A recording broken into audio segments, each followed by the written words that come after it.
I think this is day 4 on this girl. And so I've got all the bodywork set up to where I have all the hardware. I can put it all back together. So now I'm tackling some of the wiring issues. So my undertail had these turn signals that I made years ago. And I just got done wiring them up, crimped on some terminals. And the tip for you on this, they're pretty tight. But if you have 2 wires that can plug together,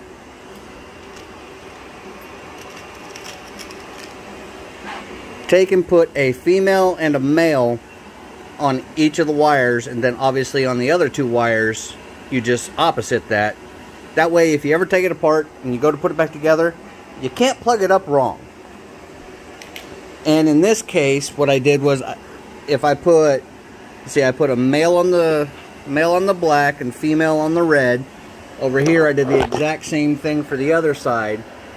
That way if you inadvertently plug them up backwards, so you plug this side up to that turn signal, the turn signal will still work, it'll just be on the wrong side. Then you just go in, unplug it, and plug it back in. You can't blow fuses that way. It'll work either way. Then I wrapped the wires, the harness. So if in a previous video I looked at these connectors and they were pretty nasty, and the plastic insulation on them was pretty bad, so I went ahead and just redid those, heat shrinked them. Since I don't need to disconnect it from here, I can disconnect it from here. This side was still good, so I cleaned up the bullet connectors and just plugged them back in. I had to redo some butt connectors up here, so I soldered all that and heat shrinked all that back together. So yeah, today is, we got a bunch going on, so it's going to be a short day. But it's just a matter of electrical. So next, and here we can go ahead and test it. Good thing I like about this bike is it's got hazards, so we can see both. So they're both working. We got to get a light bulb for the tail light, but that all works. All the brake switches all work. Went and cleaned those out. What else have I done that I didn't get on video? Just going through and cleaning stuff up. It does need a new clutch. I was kind of hoping that putting oil in it and running it up and down the road would help free that up, but it's slipping really bad once it gets into higher RPM, so we are going to need to put a new clutch in it. I got to wire up the front turn signals still, which that's just a matter of dropping side panels and stuff, so that's not a big deal. I do need to find the cage that goes in between here and down to there. I don't know why it's so zoomed out. There we go. So there's a cage that sits inside here. I have got my old one, but when I wrecked my old bike, it bent it up, so I cut the middle part out. So I've just got a bar that goes from here down to here, and from there down to there. It'll work. Of course, the mirrors go on. It'll work, so that's probably what I'll do until I can get another cage. But all in all, she cleaned up really well.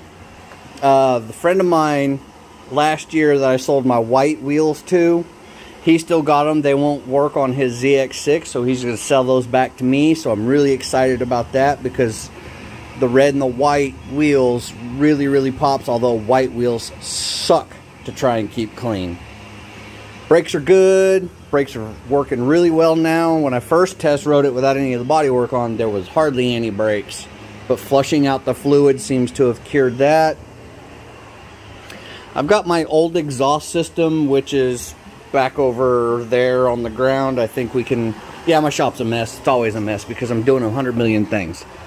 So there's the old can down there. That's actually a can off of a Gixxer 1000 that a friend of mine gave me, and I adapted it to fit. And that's still on the header, so there's the header right there, so the exhaust goes all the way back there. So I'm debating, since I don't have the hanger for this, and I don't have the springs and it's kind of nasty. Kind of debating just dropping the entire exhaust and putting mine on, but this thing has got a full exhaust on it. It's all aftermarket exhaust, so I may just pull the slip-on off. I think I said this in another video. Pull the slip-on off and see if I can adapt my can to fit on here, because that's how it was when I had my bike. New tires, definitely. I looked at the date code. Those are 02. It's a 99. And it's 02 tires. Weird. But she is getting there. And this thing has just got so many emotions and memories tied to it. I'll probably make a sappy video on that. But anyway, this is, what, day 4? Getting started. I've got a bunch of deliveries and pickups I have to make for an event we have tomorrow. So I'm not going to get too much more done on this. So I might put day 5 and day 4. Consolidate those. Yep. I've been playing around with the carbs a bit. Trying to get the air fuel mixture set screws. Or screw set. Air fuel mixture screw set. God, words are hard today. And I have a cylinder that's not contributing. And I think it's because the carbs are not balanced to the engine. So I'm going to go ahead and do that. Now the fun part is this really hot, short, tiny bolt here threads into, where's it at? That port right there. And that blocks off. That's the vacuum port. Now the two end carburetors have got vacuum lines on them. So you need something that will thread into there with a hole through the middle of it. Basically a vacuum port. And years and years and years ago when I did mine originally, I didn't have that. But what I did have were some bolts and a lathe. And voila. It's got a hole all the way through it. Rounded over with a nut so I can screw that in and tighten that nut down and get it to seal against the block. Then I can put my hose on there. So yes, I could have bought them, but at the time I was poor. I'm still poor. I was poorer. So I made one. And I am missing somewhere, I don't know where they're at, but I'm missing 2 of my hoses. And if we look, you can see that the gauge is dry down here. So these 2 are useless. And these hoses have got little jets inside the hose, which basically is a block off with a small hole in it. So the pulses, the vacuum pulses, don't cause the fluid levels to jump as much. So it helps even it out. So what I'm going to do is I'm going to take these 2 and I'm going to put it on these 2 carburetors. I'm going to use the adjustment screw and I'm going to balance these 2 carbs to each other. Then I'm going to pull the port and pull that one, put my port in that one, and then I'm going to balance these 2 together. And then I'm going to put my block off bolt back in, and then I'm going to balance this one to this one. And voila, it's just a little extra work. But sorry for the phrase, but this is what I got. This is what I got. I got another one of these, but this is what I got. This is what I'm working on. I could order the hoses. I could order the fluid and wait a week and do this in a week, but I'm going to piss with the cock I got. We're going to get something done. In case nobody's done this before, what we've got here is I pulled the vacuum line off of this carb and put a cap on it. Pulled the vacuum line off of that carb and put a cap on it because we don't need the vacuum which came up here to the emissions canister, which is gone, obviously. So, no vacuum leak, no vacuum leak. I've put my port in the second one, so I'm going to use that to balance my gauges to themselves. So this thing comes with a 4-way T. Actually, it's a 5-6-way T. So I've got one port there, and both of my hoses come down into this T. And I adjusted the screw on purpose, so you can just see what I'm doing. So what we're going to do now is we're going to light up the bike.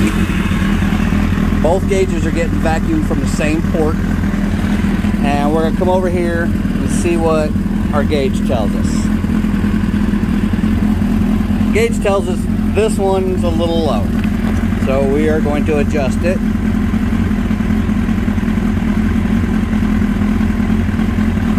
Went the wrong way.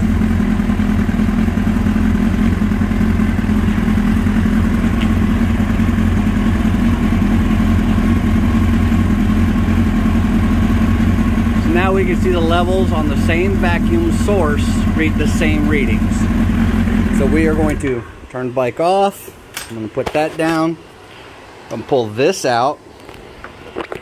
Take these two hoses off. And outside to outside. So reach in here, pull my little vacuum cap off. This one goes down in there. Sorry for the fingers. That one's on. This one comes over here and goes on my funny little nipple. Yes, I said nipple. So now what we have to do is we have to find the screws. Just hit my head. That adjust it. So it's right down inside there. I don't know if you can see it. So there's going to be one there, there's going to be one there, and then there's going to be one in the middle to balance the two banks. So obviously I can't do this one-handed.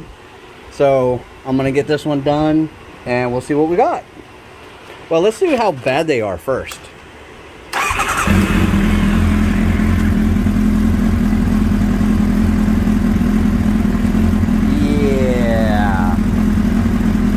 So we need some adjustment. Alright, I'm going to get after it. I am on the screw with a screwdriver here. And as I adjust it, we can watch the levels and the idle change. And I just slipped off the screw.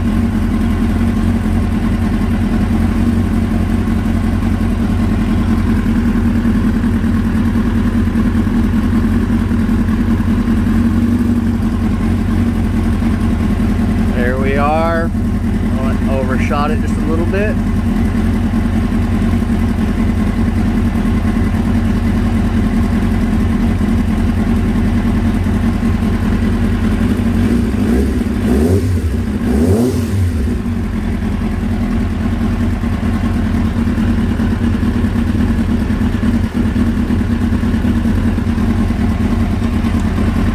So that's basically what I'm going to do. I've got a little bit more tuning on that one to do, and then I'll move to the other side, and then we'll do the two banks together. I am set up now. It was a lot more intensive than I wanted it to be. I had to drop the coolant, move that radiator, that big radiator hose right here, so I could get the bolt out for my nipple to screw in, which is right behind it. So I've got all that. Got coolant back in the system, and I think what I'm going to do is I'm probably going to leave that vacuum port in it and just cap it off. We'll see. But anyway, let's see how bad we are on this side.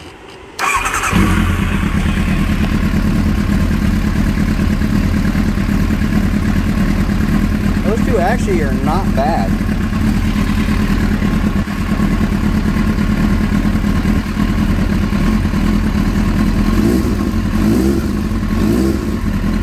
So let's see if we can find our adjustment screw.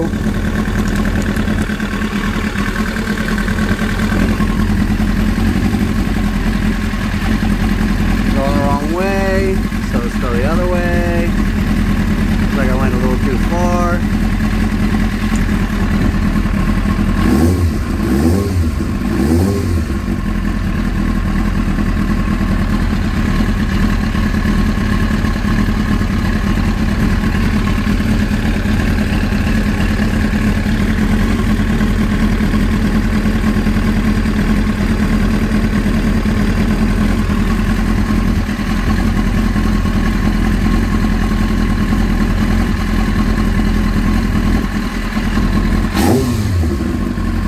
Call that good for these two. So now I'm going to take this hose, put it on that one, and use the center adjustment to balance the two sets together. I am set up, got a hose on the left, a hose on the right. I found my screw right down inside there. So let's see how bad these two are off.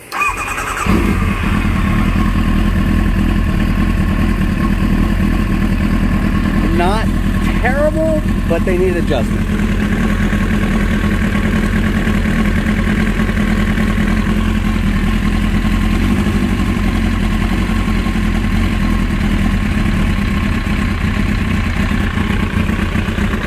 Adjust the idle the other way.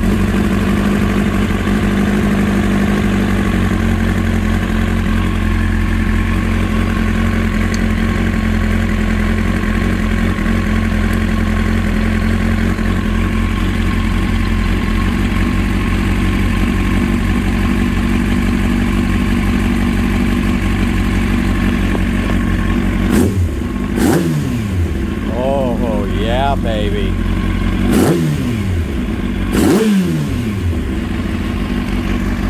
You gotta be careful doing that because you can actually suck the fluid up into the engine. Sounds a whole lot better.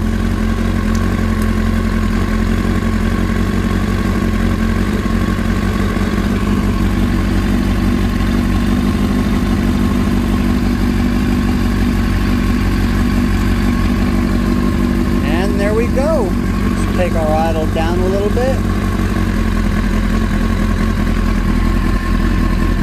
Beautiful progress.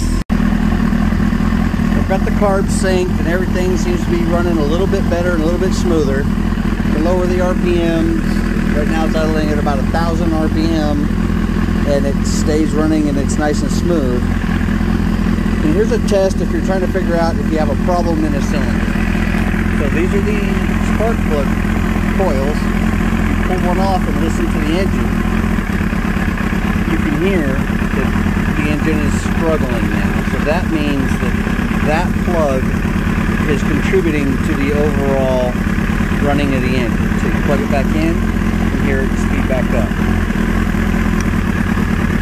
Number 3, it's contributing, but it's not contributing a lot.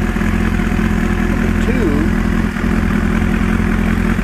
a solid cylinder, and number 1 kind of like number 3.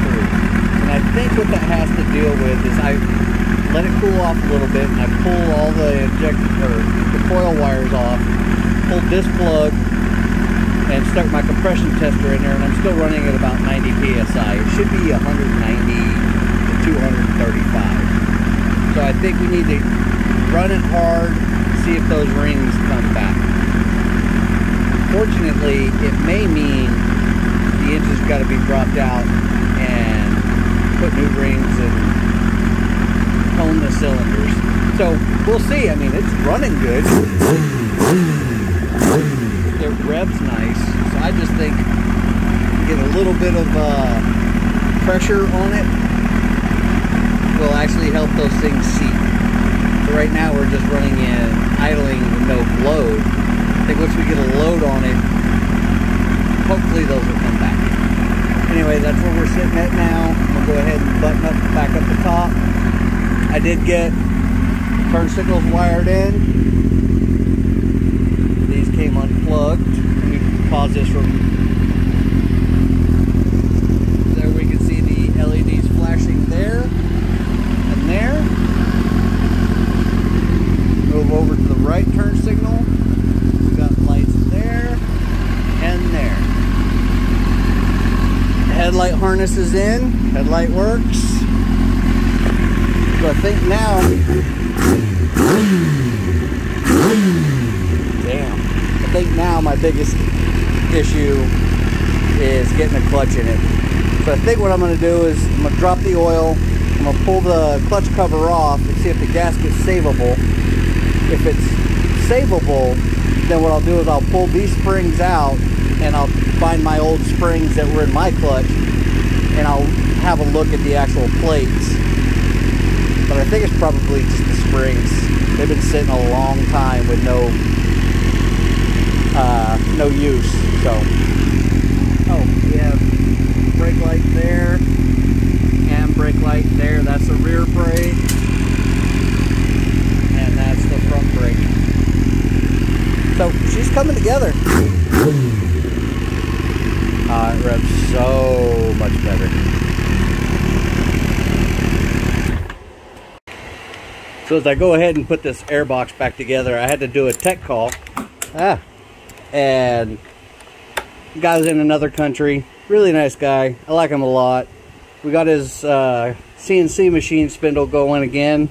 Got it calibrated and stuff. Hopefully everything's right with that. He'll let me know. And when we got done with the call, I was using TeamViewer on it. And he said, "Thanks a lot, Robert. Now you can go back to working on your carbies on your motorcycle." And I asked him, I said, "Are you stalking me?" And he goes, "Oh, no, not at all. It's just a laugh." So, Jens, if you're watching my videos, bud, I appreciate it. And I hope everything's going good for you. And hopefully, don't take this wrong, but in the line of work I do, if we don't have to talk again, I'm totally fine with that. That means everything's working good. But anyway, I just thought I would throw that out there. So I'm going to go ahead and get the top end of this thing put back together now that the carbies are all good. And pull that clutch cover. Drop the oil and pull that clutch cover. If anybody remembers a couple videos back, I was talking about a puzzle. And that's exactly what this is. This is a puzzle. So obviously I've got the clutch cover. I drained the oil into a decent container that's mostly clean. I cleaned it out with brake cleaner so I can reuse this oil after I run it through a paint filter. But looking inside, I can see decent gaps in between the plates, the friction plates and the steel plates. So the first thing to do is check the torque, because I don't know if somebody put a new clutch in this. I don't know if somebody had the clutch basket out. There's a lot I don't know. So jumped on the manual, found out what the torque spec should be on these, and the torque spec on these is 88 foot-pounds. So if we turn this over and we look, we're about 81 cm. The reason why I do that is because my 1/4 inch drive ratchet, I don't have an adapter to go from a 1/4 inch bigger to 3/8 drive.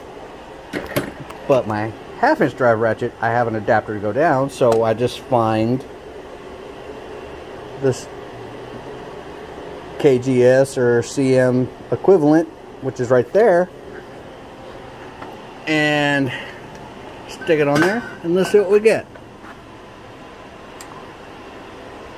Well, for one, we get the engine turning over, but I don't know if you saw that or not, but I get quite a bit of rotation on the bolts.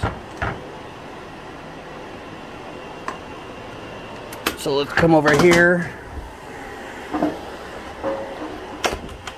dump this thing into gear, and there goes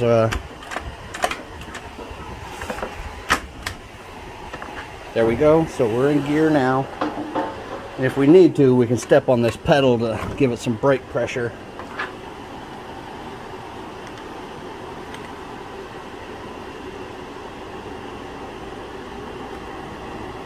Quite a bit of turning on these bolts. So I'm gonna get this thing's torque down. See, like that one was really freaking loose. And I haven't even hit the torque. See, so I think somebody just slapped this together, and I'm thinking that's probably what's going to be our clutch issue. I haven't even hit the actual torque limit yet. So I'm gonna play with this and see what happens. Well, as luck would have it, I had to pull the basket out, or I had to pull the clutch plates out. It's a good thing I did. Well, for one, I think that bolt was broken. It turned a little bit, and then it turned a little bit more, and then it snapped. All the other ones torqued up, but that one snapped. But here's one of the friction plates. That side looks really decent.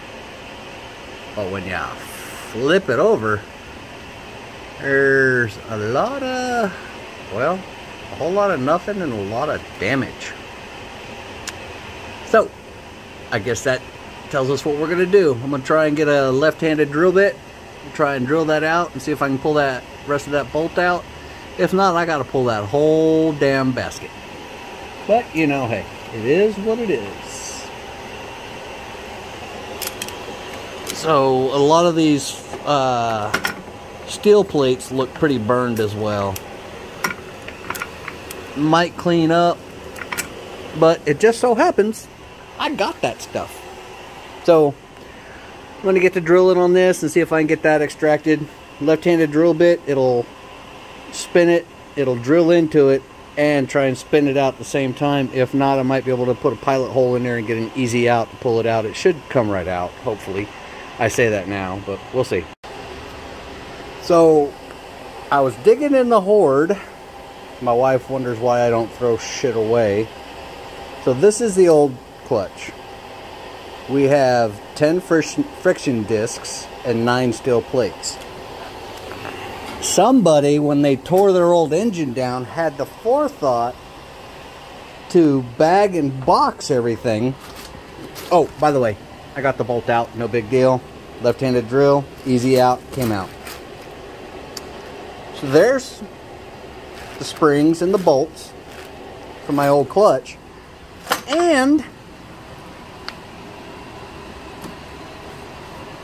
10 discs, 9 friction plates. Just went through and sprayed them off because they were grimy, but I'm gonna clean these suckers up, stack me back in a clutch. Clutch for this thing is like 180 bucks. Got the friction discs all cleaned up and started to stack.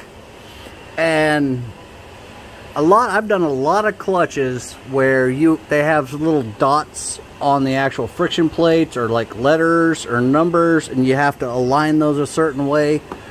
The ZX9 is not like that. But the one thing you have to remember is, as you can see, the ears of all the friction discs go inside these channels. But when you put the last one on, you're gonna want to put it in just the way you put all the other ones in, just like that. And that would be wrong. That would cause problems. So what you have to do is take this one out, and along the top ridge we got all these little cuts here, so the fingers actually have to go in those, like that. And now we are ready to clean the old crusty crap off of this from where it was slipping, and then that can go on springs, bolts, torque, so have you. So just a little tip, if you can, take pictures before you pull stuff apart. If not, get the manual. You can always download manuals all over the place for free, but a simple mistake like that would have caused a lot of issues. Anyway, I'm gonna get this thing put back together. I am happy to report that the new clutch works perfect, or the new old 10-year-old, 11-year-old, 12-year-old clutch that's been in a box for 10 years. Works great. No more slipping. She pulls like a frickin' freight train. We got a little bit of hesitation way down low. Sometimes it's like it's loading up. So I'm going to pull the carbs off, check them, and I think it might be the fuel pump, because it clacks longer than it should. It's supposed to build up pressure and then stop. But I've noticed that this one runs a little longer, and then sometimes it stops, and then sometimes it keeps running. So it might be just, I might have a little bit of garbage in one of the float bowls and needle and seat. So I'm going to pull those apart and see if maybe I'm just loading up a cylinder. But that's going to do it for this day, because it is dark outside and I just ripped around the neighborhood at about 80 to 95 miles an hour. Clutch slipping is gone. Your wheelie's great. first, second wheelies, even with that crappy ass tire on it. So now, ooh, it's hot too. Bam. So now what I'm going to do is I'm going to lay some cardboard down underneath the clutch cover and just see if we have any leaking in that area. I poured the old oil back in that I drained out. Of course, I ran it through a paint filter because there's no sense in putting $50 worth of oil in it if it was still slipping or there was something else. So, plus it's got a new filter on it, so that's catching anything that my filter didn't catch. Then once I get it all buttoned up, everything's good, runs great, good and solid, I'll drop it, put some synthetic in it for wet clutches. But yeah, just saying, nice little animal. Well, tomorrow I probably won't get anything done because we got an event. But until next time.